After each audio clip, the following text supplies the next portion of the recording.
Il a fait confisquer des entreprises des Blancs aux Autochtones. Et les grands bénéficiaires, moi je peux te dire, qui étaient de la tribu Ngala. Et ainsi de suite.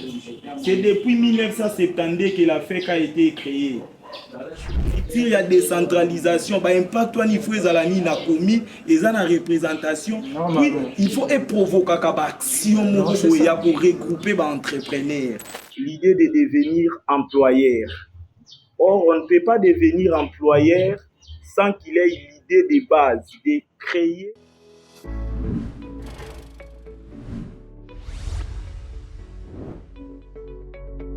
Toute la jeunesse quinoise en particulier.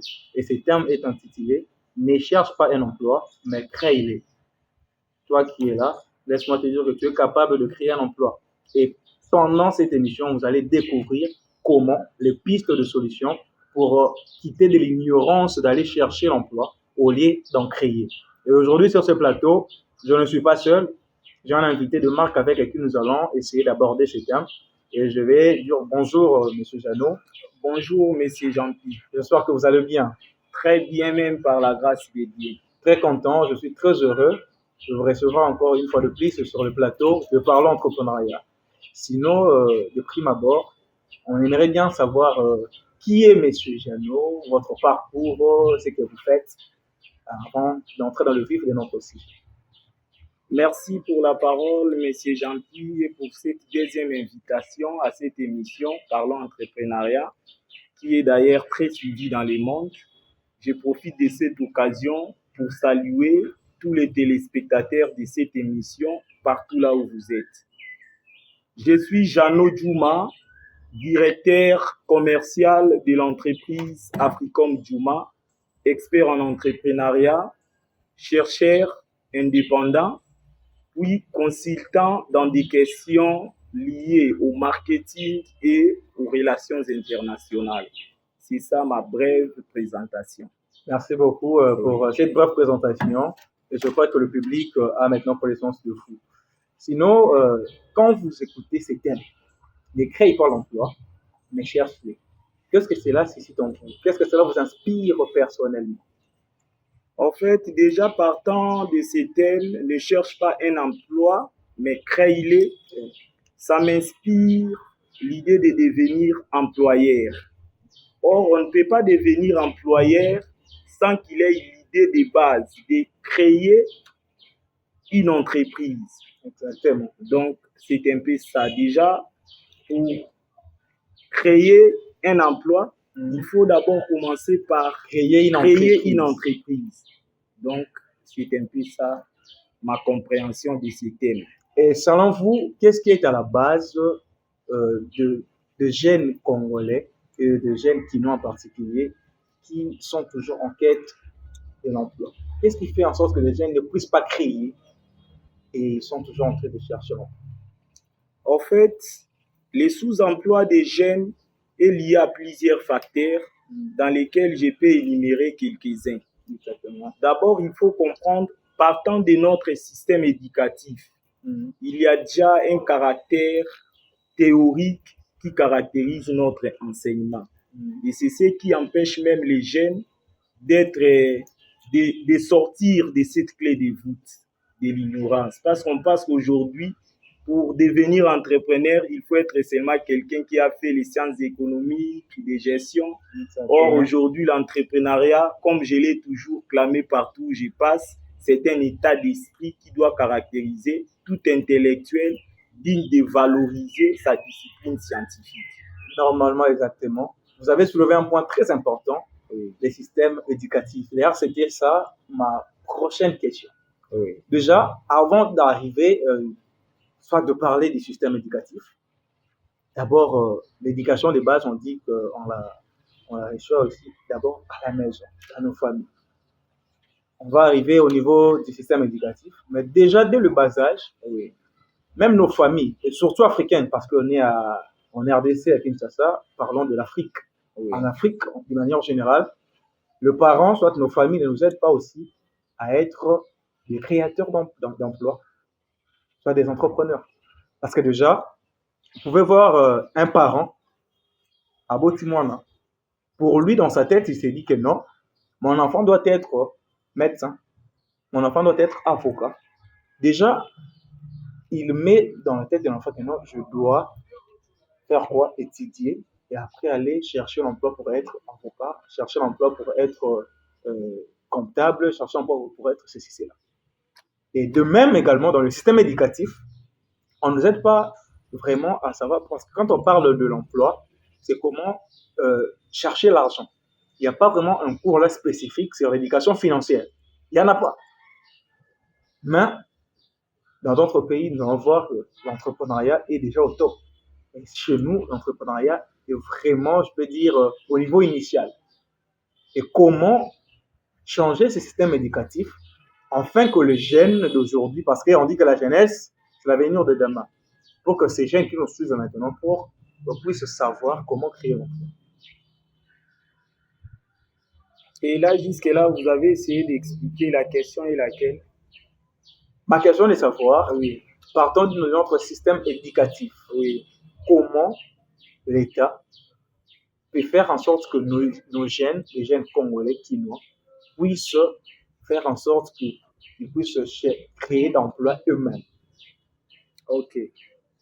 Alors là, s'il faut bien répondre à cette question, nous devons d'abord comprendre en quoi repose notre système éducatif. Notre système éducatif a un caractère théorique. Or, si vous comprenez bien, l'entrepreneuriat valorise la créativité, l'innovation. Exactement. Or, on ne peut pas être créatif dans son domaine, on ne peut pas innover dans son domaine si on reste d'abord focalisé dans des idées, dans des projets, tout en pensant qu'on aura seulement besoin d'emploi pour avoir un revenu. Donc, l'État doit aider les jeunes en réinventant notre système éducatif qui doit s'adapter à la réalité de notre société.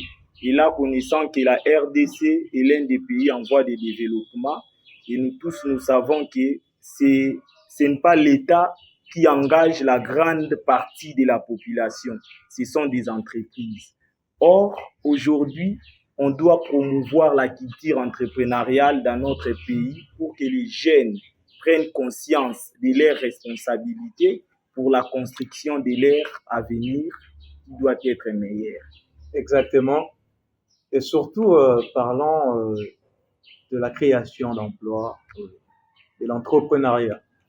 Les gens d'aujourd'hui pensent peut-être qu'il faut forcément avoir beaucoup d'argent pour créer l'emploi. Ils peuvent avoir des idées, mais parfois, ils ont des doutes pour commencer. Oui. Est-ce que vous êtes aussi entrepreneur, comme vous l'avez soulevé, vous êtes chargé de marketing, comme vous l'avez dit, expert comptable et tout.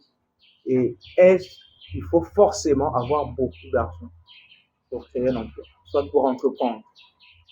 Pas du tout. Pas du tout, sauf qu'il faut retenir, sans l'argent, on ne peut pas démarrer une activité à caractère entrepreneurial, s'il faut le dire. Et là, il faut souligner, la quantité d'argent investi dépend de la taille et de la qualité du projet qu'on espère lancer. Ça, c'est fort. Vraiment. La quantité de l'argent investi dépend de la qualité et de la taille du projet qu'on espère lancer. Exactement, oui. Et quelles sont vraiment les difficultés que rencontrent les jeunes d'aujourd'hui dans l'entrepreneuriat? Et comment ils peuvent s'y remonter sur eux? Étant qu'entrepreneur, vous avez également connu les difficultés, vous avez connu parfois des dégoûts d'abandonner. Et il y a des jeunes également qui se retrouvent dans des difficultés pareilles. Pouvez-vous aussi énumérer même quelques difficultés que vous avez rencontrées et comment est-ce que vous les avez surmontées? Merci pour la question. Comme j'ai toujours dit, mieux vaut la fin d'une chose que son commencement.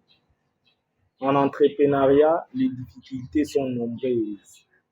Je peux citer le manque de financement, le manque d'encadrement, c'est parmi les difficultés, bien que nous savons aujourd'hui, il y a les FOGEC, Fonds de garantie pour la promotion de l'entrepreneuriat au Congo. Mais vous allez voir que ces structures-là créées il y a déjà plus de 7 ans, depuis 2018. Nous avons FSPJ, Fonds spécial pour la promotion de l'emploi, de l'entrepreneuriat et de l'emploi des jeunes. Vous allez voir que ces structures sont créées, ce sont des établissements publics qui ont été créés pour accompagner les jeunes. Mais sur terrain, il n'y a pas vraiment des effets d'entraînement de ces structures-là. Est-ce qu'il n'y a pas, sans vous interrompre, est-ce qu'il n'y a pas problème d'information? Parce que je venais de suivre sur le réseau, le président avait reçu des entrepreneurs. Oui. Ils ont échangé, ils ont parlé comment créer des emplois pour les jeunes. Oui. C'était médiatisé. Oui. Et ce qui était là, c'était des entrepreneurs. J'avais vu les DG du FSPJ, ouais, Joseph Moukeli, j'avais vu. Il y avait également quelques amis entrepreneurs qui étaient là, pour ne pas citer de nom. Je me dis maintenant, c'est un problème de relation, ça se passe entre eux.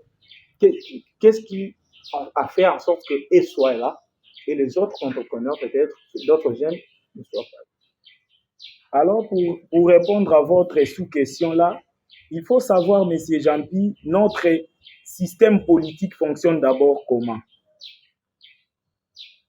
Kinshasa est parmi les provinces qui ont été décentralisées. Alors, dans la décentralisation, le but de la décentralisation, c'était des gouvernants qui cherchent à se rapprocher de leur population. Vous comprenez? Exactement. Alors, quand on crée une structure à caractère national, où est la représentation de province du FSPJ à Mongafula dans notre commune, pour ne pas citer d'abord les provinces? C'est ça. Parce que l'impact d'une structure, d'un établissement public, c'est par rapport à sa proximité. La proximité, une structure étatique d'accompagnement doit être proche des jeunes, afin de les informer sur l'impact social de l'entrepreneuriat social.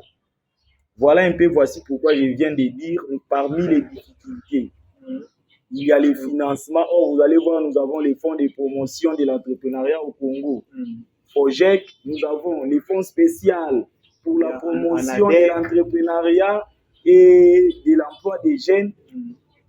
FSPJ, vous allez voir, nous avons tant de structures, nous avons les guichets uniques de création d'entreprises, juste pour faciliter les affaires au Congo. Or, toutes ces structures fonctionnent en bonne et due forme. Mais dans le contexte de la décentralisation, il faut qu'il y ait la proximité de ces structures, leur représentation dans des entités décentralisées telles que les communes, ainsi de suite. Normalement. Donc, il y a aussi un problème d'accompagnement. Nous avons aussi les difficultés liées à la sécurité. Il y a eu criminalité urbaine qui vient de prendre une nouvelle allure ces derniers temps. Nous avons l'insécurité juvénile avec la délinquance des jeunes, Uluna. Vous voyez un peu. Nous avons aussi les difficultés d'ordre psychologique, c'est-à-dire les jeunes doivent développer l'esprit d'entreprise. Nous avons aussi les difficultés d'ordre socio-culturel, l'accompagnement des familles et de la communauté. Et pour donner ma thérapie, je peux dire, pour surmonter toutes ces difficultés, un jeune qui aspire à devenir un entrepreneur, il doit se démarquer par le courage, par la persévérance et aussi par la prière. Parce qu'on ne peut pas réussir dans l'entrepreneuriat sans faire allusion à la spiritualité. C'est très important. Alors, comme on a toujours dit, vouloir c'est pouvoir. Donc, tout pouvoir nous a été donné tel que nous dit la Bible. C'est un peu ça. Vraiment. Merci beaucoup pour votre réponse vraiment très précise. Je pense que ces jeunes qui nous suivent en ce moment sauront comment créer l'emploi? Et il y a une question, parce que notre émission a des rubriques.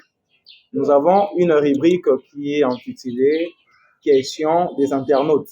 Il y a un internaute qui nous avait posé la question de savoir sur Facebook comment créer un emploi. Je laisse la parole à M. Jeannot qui va répondre à cette question. Comment créer un emploi? Comment créer un emploi? Il n'y a pas de chemin pour créer un emploi. D'abord, il faut se former. Si vous n'êtes pas formé, vous avez l'occasion maintenant de s'informer. Parce que les gens pensent qu'on peut se réveiller seulement comme ça puis devenir entrepreneur. Là, on tâtonne. Aujourd'hui, l'entrepreneuriat est une discipline scientifique. Donc, il y a des enseignements, il y a des principes très rigoureux qu'il faut respecter afin de réussir son projet entrepreneurial. Donc, pour résumer ma réponse, comment créer? Il faut se former et s'informer. Merci beaucoup en tout cas pour cette réponse encore. J'ai bien aimé la réponse en soulevant un point que j'avais dit. Aujourd'hui, l'entrepreneuriat est une discipline scientifique. Parlons de ça. J'aimerais encore faire un retour à ce que nous avons dit. Nous avons parlé du système éducatif. Notre système éducatif ne permet pas, n'aide pas le jeune à entreprendre. Justement parce que déjà, dès la maternelle, l'école primaire, il n'y a pas de notion de base montrer aux gens comment chercher l'argent, comment entreprendre, comment épargner. Parce que ce sont des notions qui cadrent avec l'entrepreneuriat. Et de nos jours, c'est très difficile. Et moi, j'aimerais bien lancer un appel au ministère de l'enseignement. Il y a des changements qui se font et sans changement, je peux le dire ainsi. Changement peut-être d'appellation, vous allez m'excuser. Jusqu'aujourd'hui, moi, je me pose la question de savoir qu'est-ce que les changements des appellations de 7e, 8e, première, deuxième, troisième humanité a apporté dans le système éducatif congolais. Jusqu'aujourd'hui, je n'ai pas la réponse.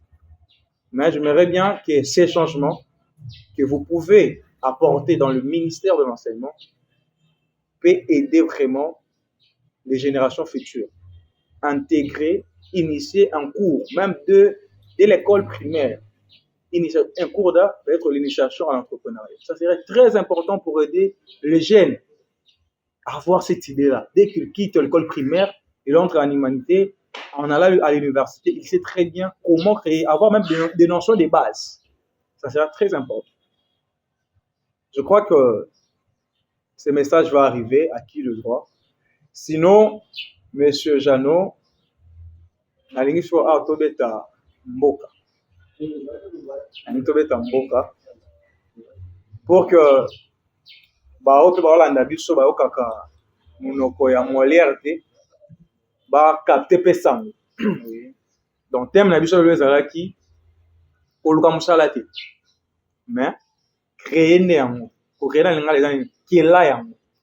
Donc koluka mosala te mais kela yango tolobeli yango na M. Jeannot. nakolinga kolancer message moko na elengi azolanda biso sikoyo. Regardez la caméra, olobela ye ayoka yo, à comprendre que aza jeune akoki créer emploi. Aza jeune akoki créer emploi.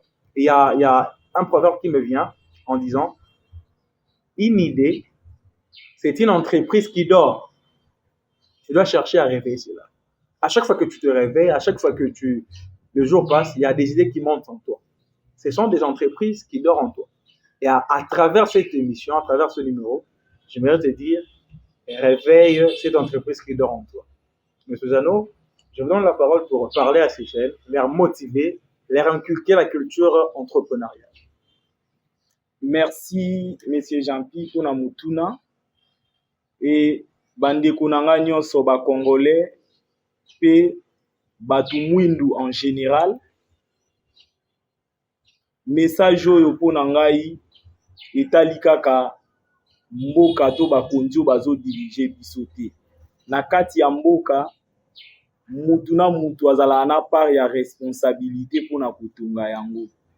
Kasi ya biso ba jeune eza nini? Totika komikotisa kaka na loyenge na politique. politique ekoki komema to kosepelisa baposa ya bato nyonso na kati ya mboka te, kasi part ya responsabilité na biso ezali ntango tobandi kotia en exécution ba différents projets na biso oyo toza na yango en fonction ya ba domaine de formation na biso et ko permettre ete to créer ba entreprise et création ya ba entreprise oyo azoloba déjà ke na créer entreprise nakanisi ke à résoudre déjà problème na partie moko déjà ya mboka. Message na koki oloba yango wana ezali ya tomikotisa na entrepreneuriat lelo ezali lisusu likambo ya classe te, ezali lisusu likambo te ya koteka na wenze te, mais entrepreneuriat eza état d'esprit. Il faut caractériser chaque Congolais et chaque Africain en général. Merci beaucoup, merci. Un grand merci, Monsieur Jeannot Djouma, pour ces conseils très importants. Je crois que ça va aider les jeunes pendant cette émission, pendant ce numéro.